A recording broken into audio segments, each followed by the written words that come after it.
Hello everyone, welcome to Preparation Corner. এই ভিডিওটোত আমি গুৱাহাটী হাইকোৰ্টৰ যিটো পোষ্ট ওলাইছিলে জুডিচিয়েল এসিস্টেন্ট তাতে প্ৰিভিয়াস ইয়াৰৰ আমি জিকে কোৱেশ্চন কেইটামান আমি আজি ডিসকাস কৰিম ঠিক আছে তো আৰম্ভ কৰো জাস্টিস আৰসি লাহোটি তেখেত কিমান number chief justice of India আছিলে তেখেত আছিলে 35th number chief justice of India আৰু অসমৰ যিজন আছে Ranjan Gogoi chief justice of India তেখেত 46th number chief justice of India হয় ঠিক আছে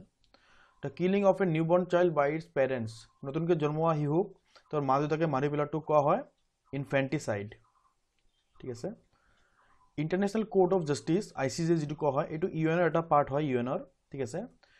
আৰু কৈছে যে এটো কোত অৱস্থিত ঠিক আছে তো এটো হেগত অৱস্থিত হেগ হল নেদাৰল্যান্ডত আৰু নেদাৰল্যান্ডক কোৱা হয় ল্যান্ড অফ টুলিপস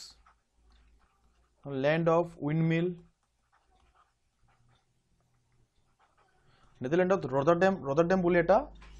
হাৰবাৰ আছে ৰটাৰডাম বুলি ঠিক আছে আৰু জেনেভাত আছে ইউএনৰ হেডকোৱাৰ্টাৰ জেনেভাত আছে নিউয়ৰ্কত আছে ইউএনৰ হেডকোৱাৰ্টাৰ এটো ইন্টাৰনেশ্যনেল হেডকোৱাৰ্টাৰ ঠিক আছে লণ্ডনত আছে আপোনাৰ কমনৱেলথ কান্ট্ৰিজ বিলাকৰ হেডকোৱাৰ্টাৰ ঠিক আছে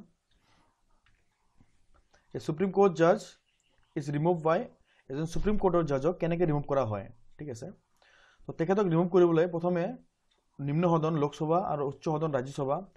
এটা ৰিজলিউশন পাস কৰিব লাগিব আৰু ৰিজলিউশন দুটাতে 2/3 মেজৰিটিত পাস হ'ব লাগিব ঠিক আছে তাৰ পিছত ৰাষ্ট্ৰপতিৰ অৰ্ডাৰত হেতু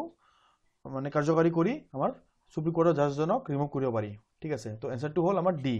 প্ৰেসিডেন্টস order after both houses of parliament pass a resolution ঠিক আছে first women prime minister in the ৱৰ্ল্ডৰ প্ৰথমজন প্ৰাইম মিনিষ্টাৰ কোনখন দেশৰ পৰা আছিল তেখেত আছিল শ্ৰীলংকাৰ পৰা আৰু তেখেতৰ নাম হল Shri মাভো who is the present secretary general of the united nationৰ বৰ্তমান secretary general জন কোন হয় তেখেতৰ নাম হয় এন্টোনিও গুটেৰেছ তেখেত পৰ্তুগালৰ ফৰ্মাৰ প্ৰাইম মিনিষ্টাৰ হয় আৰু Kofi Annan Ahmad secretary general আছিল আৰু এখেত আছিল ঘানাৰ যোৱা বছৰ এখেতে মৃত্যুবৰণ কৰিছে ঠিক আছে which one of the following states is not adjacent to national capital territory of delhi ঠিক আছে আমি জানো যে দিল্লীৰ আশেপাশে ইলাকাখিনি এনসিটি বুলি কোৱা হয়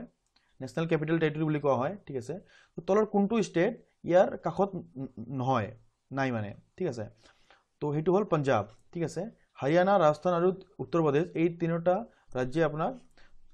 চাৰিফালৰ পৰা আগুৰি আছে দিল্লীক ঠিক আছে number of high courts in India তো ইণ্ডিয়াত বৰ্তমান কিমানটা হাই কোৰ্ট আছে বৰ্তমান আছে 25টা হাই কোৰ্ট আছে ইণ্ডিয়াত ঠিক আছে ডিসেম্বৰ 10 কি দিবস হিচাপে পালন কৰা হয় হেতু হল হিউম্যান ৰাইটস ডে বুলি পালন কৰা হয় December 10 the largest gland in human body gland মানে হল গ্ৰন্থি হিউম্যান বডি আটাইতকৈ ডাঙৰ গ্ৰন্থিটো কি হেতু হল লিভাৰ ঠিক আছে ভেটে কি ৰেফাৰ কৰে আমাৰ ভেটটো হল ভ্যালু এডেড ট্যাক্স ঠিক আছে আগতে আপোনালোকে ৰেষ্টুৰেন্ট গলে বিলৰ লগত আৰু এটা এমাউন্ট এড কৰিছিলে ঠিক আছে সেই এমাউন্টটো এড কৰি পিছত টোটাল এমাউন্ট এটা বনাইছিলে ঠিক আছে তো ভেট এটো এড কৰিছিলে ভেটটো এড কৰিছিলে আগতে ঠিক আছে তো এতিয়া ভেটটো না এতিয়া জিএসটি আহি গল ঠিক আছে এতিয়া জিএসটি এড হয় তো ভেটৰ ফুল ফর্ম হল value added tax in which year right to information act was enacted ঠিক আছে রাইট টু ইনফরমেশন অ্যাক্টটো কেতিয়ালৈ আহিছিলে রাইট টু আরটিআই যেটো গমে পায় আরটিআই বুলি কোৱা হয় যেটো রাইট টু ইনফরমেশন এটো আহিছিলে 2005 চনত ঠিক আছে one who brings an action at law যিজনে এটা অ্যাকশনক ললৈ পৰিৱৰ্তন কৰে তেখেতক কি বুলি কোৱা হয় তেখেতক কোৱা হয় প্লেইনটিফ বুলি আৰু ডিফেন্ডেন্ট কি হল ডিফেন্ডেন্ট হল এটা ইন্ডিভিজুয়াল নহলে এটা কোম্পানী নহলে এটা ইনস্টিটিউশন যাৰ ওপৰত কেস কৰা হয় ঠিক আছে India has the world's largest deposit of তলৰ কোনবিধ বস্তু ইন্ডিয়াত বেছিকৈ পোৱা যায় ঠিক আছে কপাৰ মাইকা প্লুটোনিয়াম থোৰিয়াম ঠিক আছে তো মাইকা ইন্ডিয়াত বেছি পৰিমাণে পোৱা যায় আৰু ওয়াৰ্ল্ডৰ 60% মাইকা ইন্ডিয়া প্ৰডাকশন কৰে ঠিক আছে তো Guwahati high court is the high court of তো গুৱাহাটী হাইকোৰ্টটো কিমানটা প্ৰদেশৰ হাইকোৰ্ট হয় ঠিক আছে তো গুৱাহাটী হাইকোৰ্টটো আমাৰ 4টা প্ৰদেশৰ হাইকোৰ্ট হল হয় গুৱাহাটী হাইকোৰ্টটো আমাৰ 4টা প্ৰদেশৰ হাইকোৰ্ট হয় হেকিটা হল এটা আসাম অৰুণাচল প্ৰদেশ নাগালেণ্ড আৰু মিজোৰাম এই চাৰিটা প্ৰদেশৰ হাইকোৰ্ট আছে গুৱাহাটীতে ঠিক আছে When did the first war of Indian independence known as Indian Mutiny begin? ইণ্ডিয়াৰ স্বাধীনতাৰ কাৰণে যেটো প্ৰথমটো war আছিলে এটো ইণ্ডিয়ান মিউটিনি অথবা সিফয় মিউটিনি বুলি কোৱা হয় সিফয় মিউটিনি বুলি কোৱা হয় এটো কেতিয়া হৈছিলে এইটো হৈছিলে 1857 ত এটো চিপাহী বিদ্ৰোহ যেটো আমি কওঁ অসমীয়াত চিপাহী বিদ্ৰোহ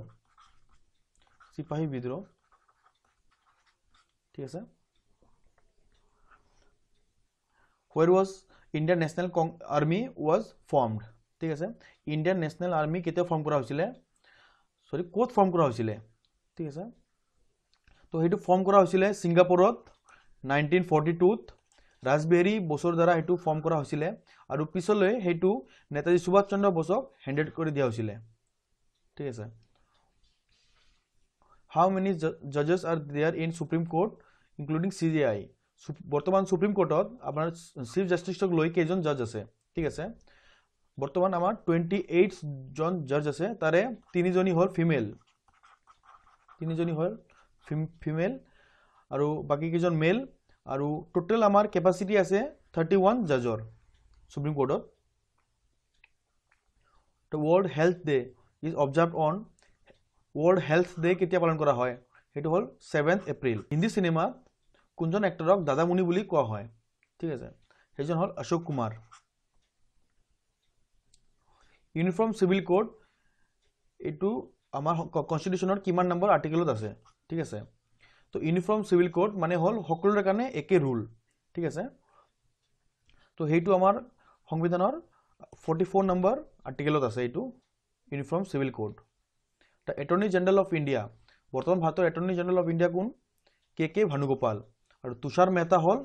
সলিসিটর জেনারেল ঠিক আছে তো ডিফারেন্স চাও attorney general hall chief legal adviser of government of India মানে এখেতক আমি গভর্নমেন্ট অফ ইন্ডিয়াৰ সাইডৰ উকিল বুলি কব পাৰো আৰু সলিসিটৰ জেনাৰেল হল